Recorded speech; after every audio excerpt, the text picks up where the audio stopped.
जो इलाका है बहुत ही सेंसिटिव इलाका है।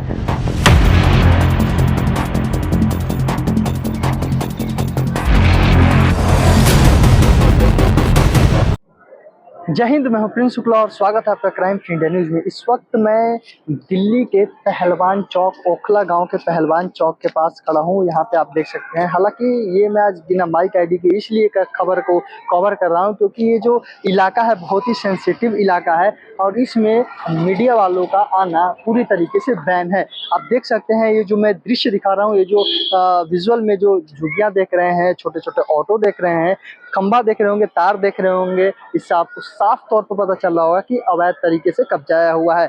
अब ये सवाल उठता है कि जब अभी 1 महीना पहले ही यहाँ पे बुलडोजर की कार्रवाई हुई थी, एमसीडी वाले बुलडोजर से लाकर पूरे घर को तहस नहस कर देते, फिर भी तुरंत जाने के बाद यहाँ पे छोटे छोटे झुग्गियाँ, झुपड़ियाँ तमाम ऐसे, एक बार कैमरामैन दिखाएं, छोटे छोटे जो ई रिक्शा है कैसे लाकर यहाँ पे एक घर पहले, सबसे पहले एक झुग्गी से लाके बिजनेस भी स्टार्ट करती है। बिजनेस के तौर पे ये ऑटो ई रिक्शा चलाना शुरू करती हैं। यहाँ घर से ज्यादा ई रिक्शा दिखेंगे और तमाम कई घरे देखे, छोटे छोटे झुग्गियाँ, वो भी सैकड़ों के एरिया में और कई ऐसे एरिया में फैला हुआ है, कई मीटर किलोमीटर हुआ है। कैमरामैन एक बार दिखाएं झुग्गियाँ है और हालांकि कुछ तोड़ दिए नहीं बनाया गया है, कुछ जो है फिर से कब्जा कर लिया है अवैध तरीके से। और यहाँ देखें तो दूसरी तरफ ये यमुना नदी है, यमुना नदी के आसपास भी देखें कि इन्हीं की कब्जा किया हुआ है, इन्हीं कब्जा है। अब सवाल ये उठता है कि आखिरकार क्या ये सरकार से बढ़कर हैं या ये एमसीडी से बढ़कर हैं या एमसीडी की मिली भगत है, यहाँ के पुलिस प्रशासन की मिली भगत है। सवाल तमाम कई तरीके के उठते हैं कि हालांकि जब पुलिस के कैसे यहाँ के एमसीडी और पुलिस की खुली चुनौती दे रहे हैं, ये ललकार रहे हैं कि आप कुछ भी कर लीजिए, सरकार कितना भी कुछ कर ले, लेकिन हम यहाँ से हटने वाले नहीं है, हम यहीं पे रहेंगे, हम यहीं पे बसेंगे। आप 2 बार तोड़ के गए फिर भी मैं यहाँ पे घर बसा लिया, ऐसे कई बार आप तोड़ के जाएंगे तो यहाँ पे घर बसा लिया जाएगा। हालांकि मैं बिना माइक आईडी के इसलिए कह रहा हूँ कि बहुत ही सेंसिटिव इलाका है, कह सकते हो उससे भी सेंसिटिव।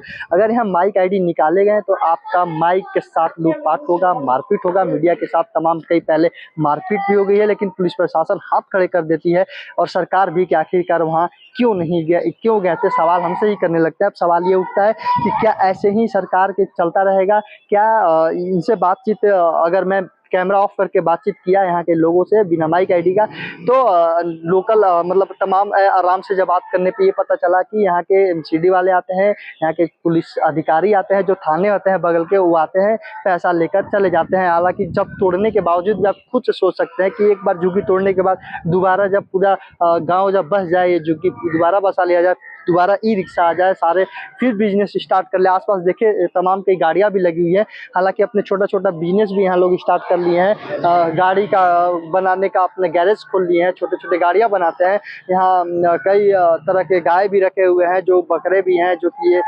बकरे को हलाल करते हैं। तमाम कई ऐसे चीज़ है अपने छोटे छोटे, आप समझ सकते हैं, मैं ज़्यादा खुल कर नहीं बोल सकता हूँ क्योंकि ये खतरे का घंटी यहाँ बज जाएगा। तो ऐसे आप सोच सकते हैं एक बार कि कैमरामैन दिखाएं, एक बार फिर से वो झुग्गी की तरफ दिखाएं और एक बार वो तार देखे जो भाई तार लगा रहे हैं, आप यहाँ से देख सकते हैं बिजली की चोरी होता है। हालांकि बिजली विभाग को ये मालूम है, देखिए लाइव आप देख सकते हैं कैसे बिजली की चोरी किया जा रहा है और आप देख सकते हैं कि बिजली की चोरी किया जा रहा है। बिजली ऑफिस से बिजली जो ऑफिस के अधिकारी हैं, बिजली ऑफिस को पता होगा इस बात के बारे में कि यहाँ से चोरी हो रही है, उनके भी मिली भगत है। बिजली ऑफिस के अधिकारी भी जानते होंगे, पैसे लेते हैं, पैसे खाते हैं। तमाम ऐसे कोई जितने भी यहाँ पे आपको कमी दिख रही है, सब अधिकारी पैसे लेकर खाते हैं। तमाम सरकार के भी हो सकता है जाता होगा, लेकिन सरकार जनता को दिखाने के लिए केवल बुलडोजर चलवाती है। फिर से सरकार और प्रशासन के द्वारा, एमसीडी के द्वारा ही इनको यहाँ बसा लिया जाता है, बस खाना पूर्ति करने के लिए वो बुलडोजर दिखाकर जनता के सामने मीडिया में लाकर खड़ा करते हैं। लेकिन आज मैं ये स्टिंग ऑपरेशन इसलिए कर रहा हूँ बिना माइक आईडी का कि यहाँ, हालांकि माइक आईडी मैंने चला सकता हूँ, खतरे के घंटी है, फिर मैं आपको बता दूँ, लेकिन ये स्टिंग ऑपरेशन मेरा इसलिए है कि जनता के आंखें खुल सके, सरकार के प्रति यहाँ देख सके, सरकार की भी आंखें खुल सके और सरकार फिर से पुनः वो एक्शन लेने पे मजबूर हो जाए, सरकार फिर से ले और सवाल ये सरकार से हरदम रहेगा कि आखिर आपका क्या प्रशासन इनके सामने बुज़दिल साबित होते नज़र आ रही है, बुज़दिल है क्या? ये तमाम के सवाल उठ रहे हैं कि या फिर इनकी संख्या ज़्यादा है या सरकार के प्रशासन की संख्या ज़्यादा है? क्यों प्रशासन इनसे मिलीभगत है, पैसा ले रही है? तमाम ऐसे सवाल उठ रहे हैं और मैं फिर इस पे एक बार स्टिंग ऑपरेशन करूँगा, मैं बातचीत करूँगा।